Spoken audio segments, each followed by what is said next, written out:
The amphitheater stretched across 3 levels of the Intergalactic University's philosophy wing, its crystalline walls refracting the light of distant stars into prismatic rainbows.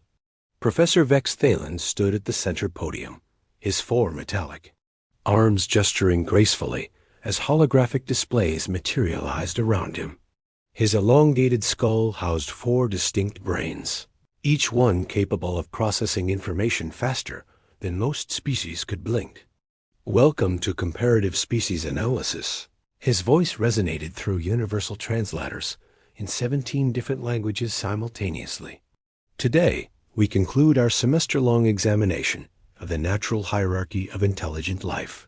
The audience was a tapestry of galactic diversity. Zephyrians floated in their energy containment suits, their plasma-like forms shifting between colors that had no names in most languages. 3-meter-tall morphics sat in specially designed chairs that adjusted to their constantly changing anatomy. The collective representatives shared a single body, while their hive mind processed thoughts from billions of individuals across the galaxy.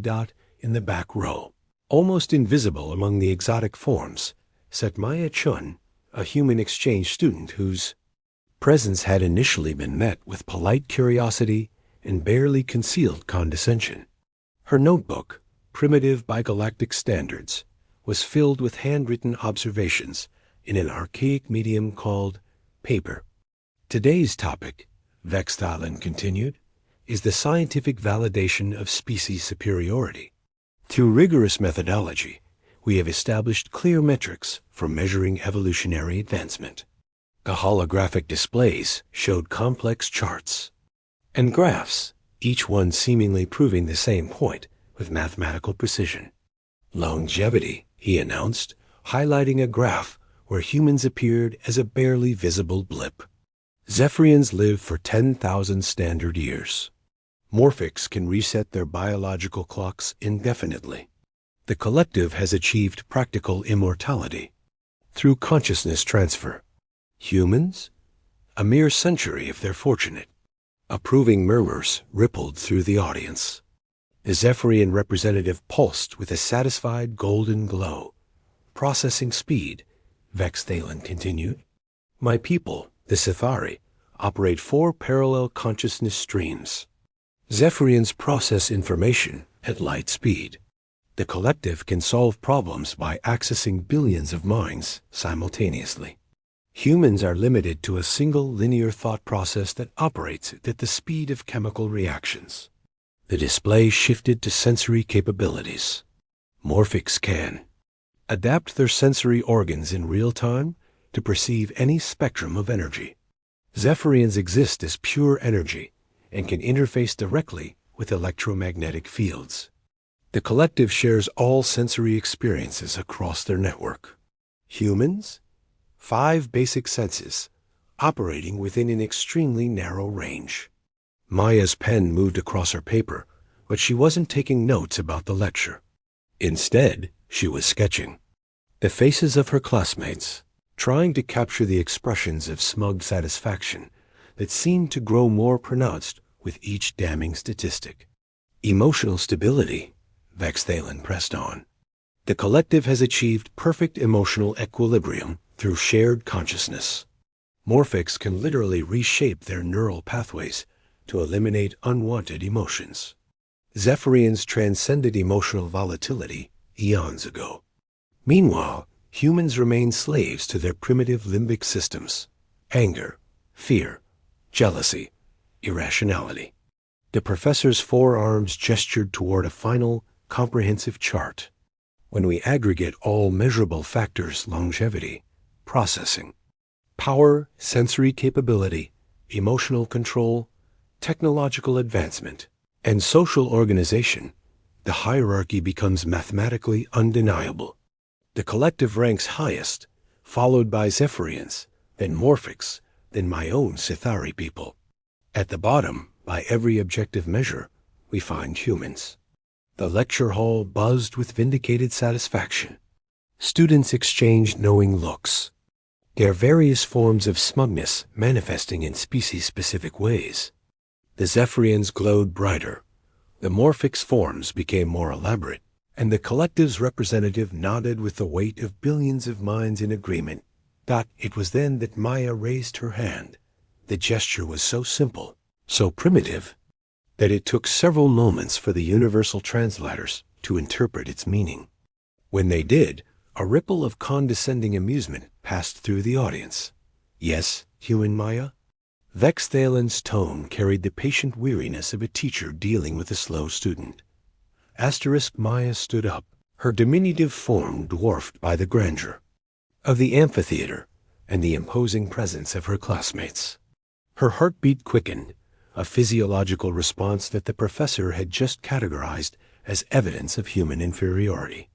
Yet something in her expression suggested she wasn't intimidated by the mathematical certainty of her species' last-place ranking.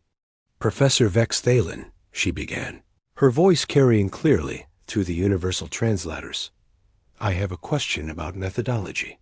The Zephyrian representative's form flickered with what might have been amusement. The Morphics in the front row shifted their anatomical structures to better observe what they anticipated would be another example of human intellectual inadequacy.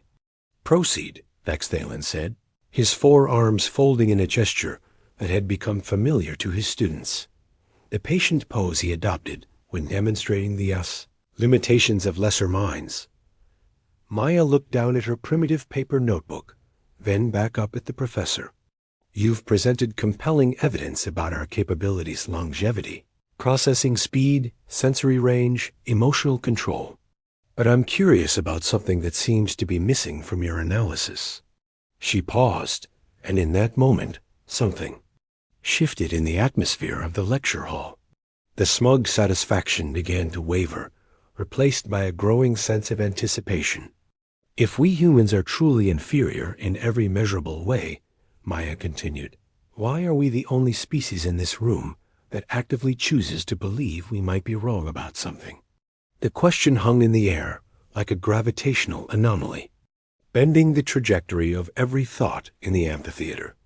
The universal translators hummed with increased activity, as if struggling to process not just the words, but their implications.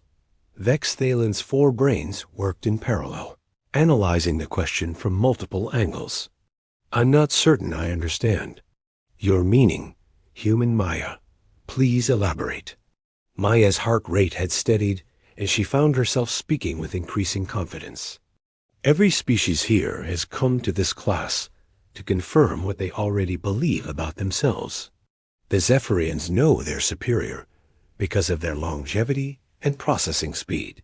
The Morphics know they're advanced because of their adaptability. The collective knows they're evolved because of their shared consciousness. Your own people, Professor, know they're intellectually superior because of their multi-brain capacity." She gestured toward her notebook. "But humans? We're the only ones who seem genuinely curious about being proven wrong. We're the only species that actively seeks out information that might challenge our fundamental assumptions about ourselves." The collective representatives' shared consciousness rippled with confusion. Billions of minds that had achieved perfect consensus suddenly found themselves grappling with an unfamiliar concept. "You see," Maya continued, "while you've been measuring static capabilities, what each species can do, you've ignored the most crucial trait, intellectual humility and the capacity for growth. Every superior species in this room has become stagnant in their perfection." A Morphic student in the third row began to shift uncomfortably, their form fluctuating between configurations, as if their adaptive biology was struggling to process an idea that didn't fit their established neural patterns. "Humans constantly question our own assumptions," Maya said. "We change our minds. We rebuild our understanding from scratch. We're the only ones who seem genuinely excited about the possibility of being wrong, because being wrong means there's something new to learn." The Zephyrian representative's glow had dimmed to a confused amber. Their light-speed processing capabilities were running calculations that somehow didn't compute. "Consider this," Maya pressed on. When was the last time any of you fundamentally changed your mind about something important? When did you last discover that a belief you'd held for centuries or millennia was incorrect, and feel excited about that discovery rather than threatened by it? Professor Vex Thalen's 4 arms had gone still. His multiple brains were processing the question, but for the first time in his extensive academic career, they weren't reaching the same conclusion. "You're suggesting," he said slowly, "that uncertainty is somehow superior to certainty?" Maya smiled, a distinctly human expression that had no equivalent in most galactic cultures. "I'm suggesting that the willingness to be uncertain might be the most sophisticated trait of all. Every species here has achieved perfection in their own way. But perfection, by definition, cannot improve. It cannot grow. It cannot evolve." The silence that followed Maya's words was unlike any that had ever graced the halls of the intergalactic university. It wasn't the respectful quiet of students absorbing wisdom, nor the contemplative pause of great minds processing information. It was the profound stillness that occurs when the fundamental assumptions of existence begin to crumble. Professor Vex Thalen's 4 brains, each operating with the computational power of a quantum computer, found themselves in an unprecedented state of discord. For the first time in his millennial existence, his parallel consciousness streams were reaching different conclusions. "This is ... double quotes," he began, then stopped. The universal translators registered the pause, but struggled to convey the weight of uncertainty from a being who had never before spoken an incomplete thought dot in the front row. The morphic student named Zelthara was experiencing something that hadn't occurred in their species' recorded history. Their adaptive biology, designed to optimize for any situation, was receiving contradictory signals. Their neural pathways were attempting to reshape themselves to accommodate Maya's concept of intellectual humility, but the process was creating feedback loops that their perfectionist evolution had never encountered. "I don't understand," Zelthara said, their form flickering between configurations. "If being wrong is valuable, then our ability to always be right is wrong?" The collective representative began to shudder as billions of minds, accustomed to perfect consensus, suddenly found themselves experiencing individual thoughts. The shared consciousness that had been their greatest achievement was fracturing as each component mind began to process Maya's question independently. Query: how can uncertainty be superior to certainty? Their voice carried the harmony of billions. But for the first time, some voices were out of tune. Additional query: if perfection cannot improve, is perfection imperfect? Maya watched as the implications of her question rippled through the amphitheater like a philosophical tsunami. The Zephyrian representative's energy form was cycling through colors that had no names, patterns that seemed to represent concepts their language couldn't express. "I need to understand something," Maya said, her voice now commanding the attention of every being in the room. "Professor, how long have you been teaching this course?" "Approximately 3,000 standard years," Vex Thalen replied automatically, though his voice carried an uncertainty that his students had never heard before. "And in those 3,000 years, have you ever changed your conclusions about species hierarchy?" The question struck like a precision weapon. Vex Thalen's 4 brains cycled through millennia of memories, searching for a single instance where he had revised his fundamental beliefs. The search came up empty. "No," he admitted. "The scientific method has consistently validated the same hierarchy." "But that's not really the scientific method, is it?" Maya asked gently. "The scientific method requires that you genuinely try to prove yourself wrong. It requires that you remain open to the possibility that your initial hypothesis might be flawed." She moved closer to the podium, her footsteps echoing in the vast space. "You've been conducting confirmation bias on a galactic scale. You've been looking for evidence that supports what you already believe, rather and genuinely testing whether your beliefs might be incorrect. A Zephyrian student in the middle tier suddenly spoke up, their voice carrying the weight of 8,000 years of existence. But we have achieved objective superiority in measurable metrics. These are facts, not beliefs. Maya nodded. You're absolutely right. You have achieved superiority in the metrics that were chosen for measurement. But who chose those metrics?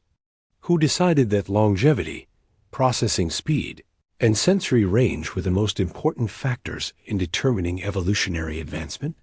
The question reverberated through the amphitheater. The answer was obvious, but somehow no one had ever thought to ask it before. We did, whispered a Morphic student. We chose the metrics that we already excelled at. It's like, Maya continued, if humans had designed a test where the most important factors were creativity, adaptability to change, and the ability to find meaning in mortality. Suddenly, we'd rank at the top, and you'd all be at the bottom. But that wouldn't make it objective truth. It would just be a different kind of bias. Professor Vexthalen's multiple arms began to gesture independently, each one controlled by a different brain that was reaching a different conclusion. The sight was disturbing to his students, who had never seen their professor's perfect coordination falter. You're suggesting, he said slowly, that our entire framework for understanding intelligence and evolution is fundamentally flawed? I'm suggesting, Maya replied, that any framework that doesn't account for its own potential incorrectness is fundamentally flawed. The moment you stop questioning your assumptions, you stop growing. And if you stop growing, you start dying, no matter how long your natural lifespan might be. Asterisk, the amphitheater had become a cauldron of intellectual chaos. Students who had spent centuries, millennia, or in some cases, entire evolutionary epochs secure in their superiority, were now grappling with concepts that their perfect minds had never been designed to process.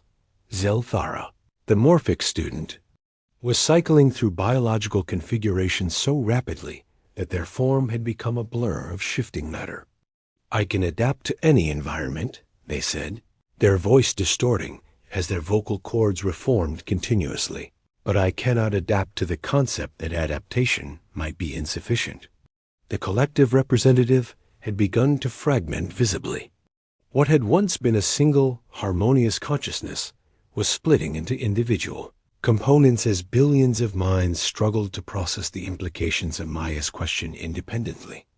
We are experiencing discord, they said, their voice now carrying multiple tones and rhythms. Individual thoughts are emerging within the collective. This has not occurred in 50,000 years of evolution. Professor Vexthalen slowly descended from his podium, his forearms hanging limply at his sides. For the first time in his academic career, he was not lecturing from a position of absolute certainty. Human Maya, he said, his voice carrying a vulnerability that shocked his students. I need to ask you something. Are you suggesting that human intellectual inferiority is actually a form of superiority? Maya shook her head. No, Professor. I'm not trying to flip the hierarchy. I'm questioning whether the hierarchy itself makes sense. She walked to the center of the amphitheater, where the holographic displays still showed the damning statistics about human limitations. Look at these numbers. They're accurate. Humans do live shorter lives, process information more slowly, and have more limited sensory capabilities. But what if these limitations are actually advantages? A Zephyrian student's energy form pulsed with confusion. How can limitations be advantages? That is logically contradictory. Is it? Maya asked. Because we live such short lives, every moment has weight, every decision matters. Because we process information slowly, we have time to consider the implications and emotional significance of what we learn. Because our senses are limited, we've learned to use tools and imagination to extend our perception beyond our biological boundaries. She gestured toward her primitive notebook. I'm writing with a tool that extends my memory beyond my biological capacity. Every human does this constantly. We use technology, cooperation, and imagination to transcend our physical limitations. But more importantly, we never stopped trying to transcend them. The collective representative's fragmented consciousness was struggling to reassemble itself. Query: are you suggesting that our achievements in transcending limitations have limited you? I'm suggesting, Maya said, that the moment any species believes they've achieved perfection, they stop striving for improvement. They stop questioning. They stop growing. Professor Vexthalen's 4 brains were now working in sequence rather than parallel, each one processing a different aspect of the revelation. But surely, he said, objective measurement must count for something. Our capabilities are demonstrably superior. In the metrics you've chosen, yes, Maya agreed. But consider this. Which species in this room has made the most dramatic evolutionary leaps in the shortest time? Which species has gone from primitive tool use to space travel in just a few thousand years? Which species has developed the most diverse forms of art, philosophy, and emotional expression? The answer was obvious, but no one wanted to say it. Humans, whispered Zelthara, their form finally stabilizing into something resembling their original configuration. Humans have achieved the most rapid evolutionary advancement in galactic history. Maya nodded. Not because we're superior, but because we've never stopped believing we could be better. Every human generation looks at the previous one and says, we can do this differently. We can do this better. We're the only species that seems genuinely excited about the possibility that everything we believe might be wrong. The Zephyrian representative's energy form began to dim. But if certainty is inferior to uncertainty, then our entire civilization is built on a flawed foundation. Not flawed, Maya said gently. Just ... incomplete. You've achieved incredible things. But you've achieved them by becoming perfect at being what you already are. Humans have achieved things by constantly trying to become something we're not. Professor Vexthalen sat down heavily in one of the student chairs, his massive form dwarfing the furniture. I have spent 3,000 years teaching absolute truths about intelligence and evolution. Are you telling me that the greatest truth might be that there are no absolute truths? Maya smiled that distinctly human expression again. I'm telling you that the willingness to ask that question might be the most intelligent thing anyone has said in this classroom in 3,000 years. Part 5. The New Beginning. The chronometer in the amphitheater indicated that the class period had officially ended 17 minutes ago, but no one moved. The scheduled topic, the scientific validation of species superiority, had been replaced by something far more unsettling and profound, the scientific validation of universal uncertainty. Professor Vexthalen remained seated among his students, his 4 brains slowly synchronizing around a new and uncomfortable truth. The hierarchy he had spent millennia defending wasn't just wrong, it was actively harmful to the very concept of intelligent growth. I need to tell you all something, he said, his voice carrying a humility that his students had never heard before. In 3,000 years of teaching, I have never once revised my fundamental conclusions about intelligence and evolution. I have never once genuinely tried to prove myself wrong. He looked at Maya, who had returned to her seat but remained the center of attention. Human Maya has done something in the past hour that I have never done in 3 millennia. She has demonstrated true intellectual courage, the courage to question fundamental assumptions. The collective representative was still struggling with their fragmented consciousness, but individual voices were beginning to emerge with startling clarity. We are experiencing something unprecedented, they said. Individual doubt, individual curiosity, individual excitement about being wrong. One of the billion voices spoke independently for the first time in their collective existence. What if our perfect consensus has been preventing us from discovering new truths? Selthara's form had stabilized, but their neural patterns were still adjusting to accommodate new concepts. I can adapt my biology to any environment, they said slowly, but I have never adapted my mind to the possibility that my fundamental beliefs might be incorrect. The Zephyrian representative's energy form had shifted to a new color, a deep indigo that seemed to represent contemplation rather than certainty. We have existed for 10,000 years in the same form, with the same beliefs, processing the same types of thoughts at light speed. We have achieved perfect efficiency, but we have never achieved growth. Maya watched as the implications of her question continued to ripple through the amphitheater. She hadn't intended to cause an existential crisis.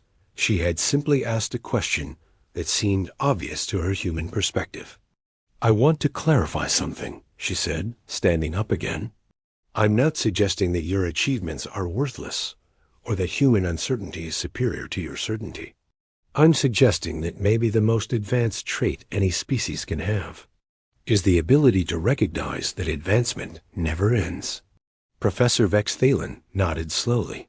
The moment we decided we had achieved superiority, we stopped trying to achieve anything new. Exactly, Maya said. Humans aren't superior because we're uncertain. We're growing because we're uncertain. There's a difference. The Zephyrian student who had spoken earlier pulsed with new understanding. We have been measuring evolution by endpoints rather than by processes. We have been comparing final forms rather than capacity for transformation. And transformation, added Zelthara, requires the willingness to become something other than what you are. The collective representatives. Consciousness had begun to reassemble, but in a new configuration. Instead of perfect harmony, they were now experiencing what they could only describe as productive discord, individual thoughts that challenged and refined each other rather than simply confirming existing beliefs.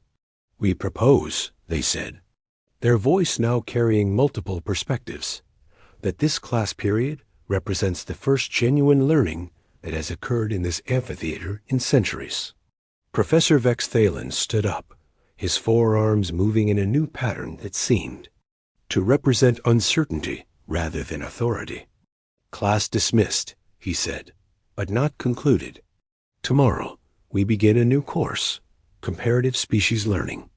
Our first assignment will be to identify the fundamental assumptions we have never questioned about our own species.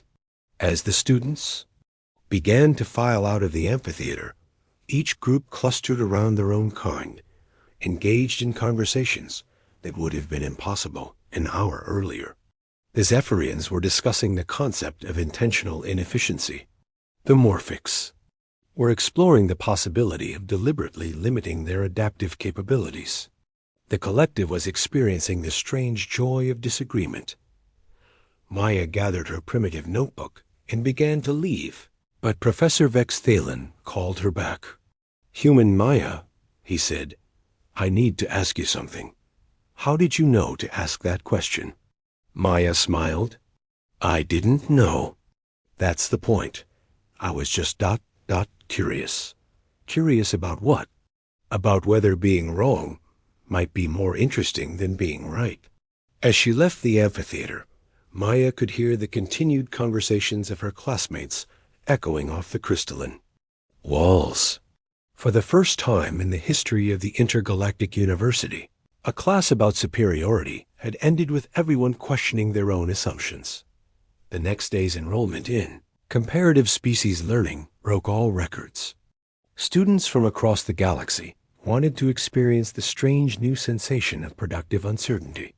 The waiting list included species that had never before acknowledged they might have something to learn. Professor Vexthalen's new course syllabus contained a single line. The only thing we know for certain is that we don't know everything for certain. Let's find out what we can discover from there. The revolution had begun with a simple question from a human who dared to suggest that the most advanced species might be the one that never stopped advancing. Asterisk.